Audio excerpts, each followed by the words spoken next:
It was a cold afternoon on a dusty highway just outside of Dallas.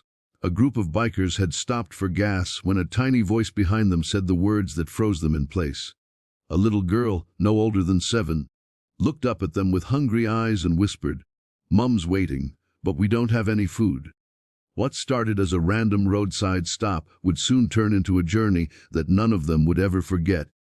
A journey that revealed heartbreak, hope, and humanity in its purest form. Before we dive into this true story that touched hearts across America, make sure to hit that subscribe button and turn on notifications. Because sometimes, stories like these remind us that kindness still exists, and it might just change the way you see the world. The sun was beginning to set over the open Texas sky. The asphalt shimmered under the heat, and the sound of engines echoed across the empty stretch of road. The Iron Widows, a small biker group known for their charity rides, had just finished a food drive in a nearby town and were heading back to Fort Worth. Their leader, Mark Reynolds, was a former Army mechanic, tough, quiet, and with a heart bigger than his Harley. Riding beside him was Jess, the group's youngest member, always the first to smile and the last to give up.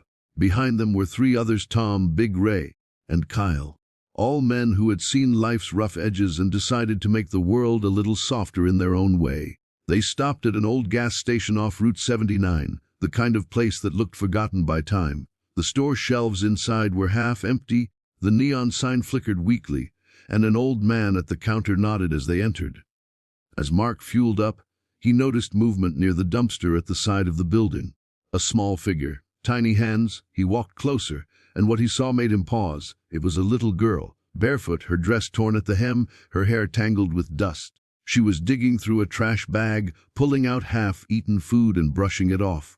When she saw Mark, she froze like a deer caught in headlights. Hey, it's okay," Mark said softly, removing his helmet. "You hungry?" The girl nodded shyly but didn't speak. Jess walked over, kneeling beside her.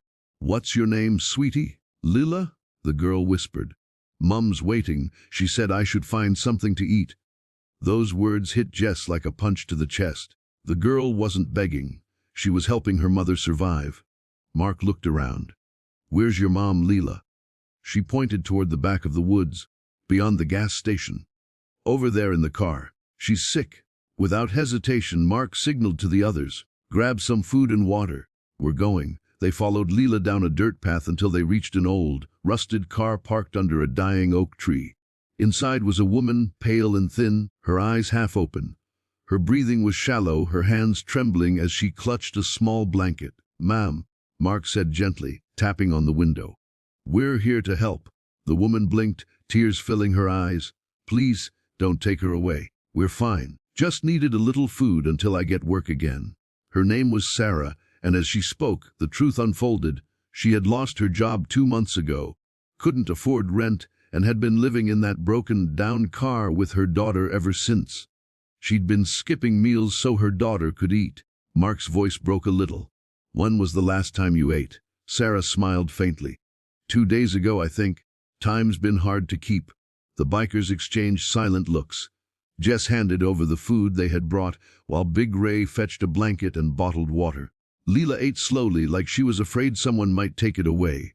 As night began to fall, Mark said, "You can't stay here. It's not safe. There's a storm coming tonight." Sarah shook her head weakly. "We'll be okay. We've been through worse." But when the first drop of rain hit the windshield, Mark made a decision. "No," he said firmly, "not tonight." He radioed the others. "We're taking them to the shelter in Fort Worth." The group moved fast. Kyle's bike led the way, headlights cutting through the rain. Mark drove the gas station owner's old pickup, carrying Sarah and Lila in the back. The road was slick, the thunder loud, but something about the moment felt right. Halfway to the city, Sarah coughed violently, clutching her chest. Jess turned around in panic. "She's not breathing right." They pulled over under an overpass, and Mark ran around to the passenger side. Sarah's lips were pale, her breathing shallow. He lifted her carefully, trying to keep her conscious. "Stay with me." "Sarah," he said, voice trembling. "We're almost there." Through the haze, Sarah reached for her daughter's hand. "Promise me you'll help her," she whispered. "Promise you'll make sure she eats." Mark's throat tightened. "You have my word." Moments later, the ambulance arrived. called in by Jess's quick thinking. Sarah was rushed to the nearest hospital while the bikers stayed with Leela, who clung tightly to Jess's jacket, refusing to let go. At the hospital, the doctor came out after what felt like hours. "She's stable but weak," he said. "Severe malnutrition and pneumonia. Another day without food or shelter and she wouldn't have made it." Leela looked up with tears in her eyes. "Can I see her?" Mark knelt down beside her. "Not yet, kiddo.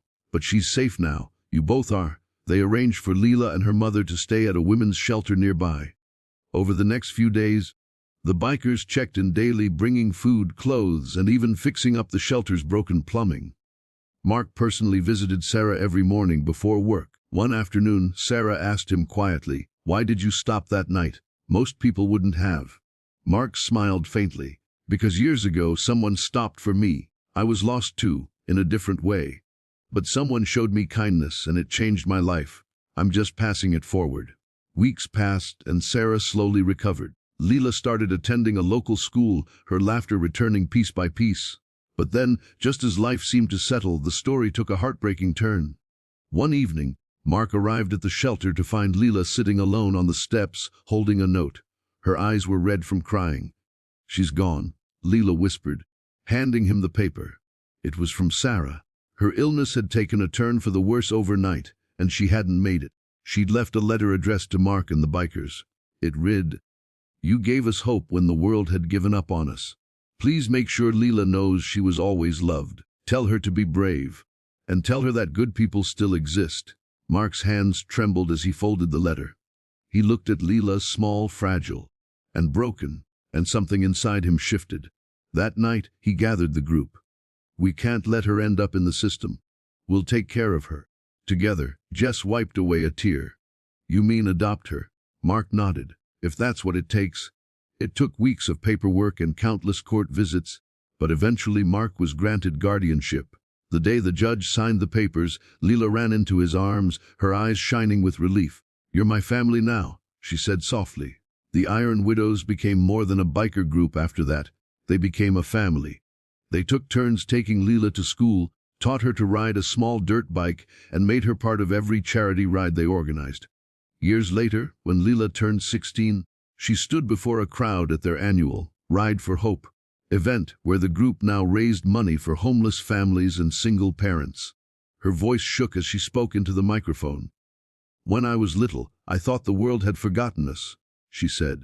"But these people, these bikers, proved that love can come from the unlikeliest places.